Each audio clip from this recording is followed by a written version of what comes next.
भारत की दूसरी सबसे बड़ी आबादी मुस्लिम अब पार्टियों के अंदर या कहिए कि सरकार के अंदर हाशिए पे चले गए हैं और सरकार चलाने के लिए जिस चीज़ की ज़रूरत होती है राजनीतिक पार्टी, उसके अंदर हिंदू और मुस्लिम का जो बंटवारा है वो अब स्पष्ट रूप से दिखने लगा है। और मौजूदा केंद्र में जो सत्ताधारी दल है, मुख्य रूप से भारतीय जनता पार्टी, कहीं ना कहीं ऐसा लगता है और ऐसा है भी कि अब उन्हें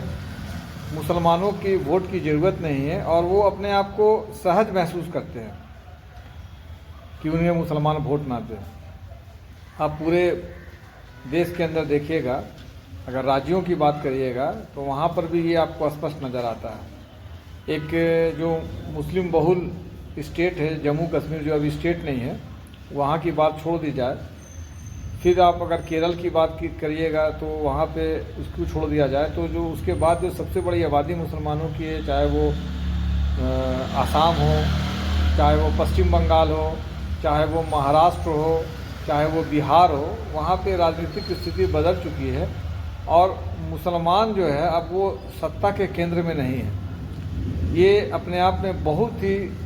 सोचने की स्थिति है, सिर्फ मुसलमानों के लिए नहीं बल्कि इस देश के तमाम उन राजनीतिक पार्टियों के लिए कि जिस देश के अंदर मुसलमानों की आबादी 20% है, वहाँ पे स्थिति ये है कि केंद्रीय कैबिनेट में एक भी मुस्लिम मंत्री नहीं है। राज्यों की स्थिति आप सिलसिलेवार ढंग से देख लीजिए। अब आप आइए, अगर आप पार्लियामेंट की बात करते हैं तो मौजूदा जो सत्र है लोकसभा का, उसमें सिर्फ 24 लोकसभा सांसद मुस्लिम है, जबकि देश के अंदर इनकी आबादी जो है वो तकरीबन 20% है। तो ये स्थिति कैसे हुई, क्यों हुई, किस प्रकार हुई, ये हम सबको सोचना है, सिर्फ मुसलमानों को नहीं बल्कि पूरे देश के लोगों को सोचना होगा। क्योंकि अगर आप इतनी बड़ी आबादी को सत्ता के केंद्र से दूर रखते हैं, राजनीति में हाशिए पे रखते हैं, तो कहीं ना कहीं देश के विकास में इसका प्रभाव पड़ता है। और अब क्या ऐसा मान लिया जाए कि राजनीति में मुसलमान जो है, भारतीय राजनीति में जो मुस्लिम समाज है, मुस्लिम समुदाय है, वो हाशिए पर है? ये हम सबको आज सोचने की ज़रूरत है।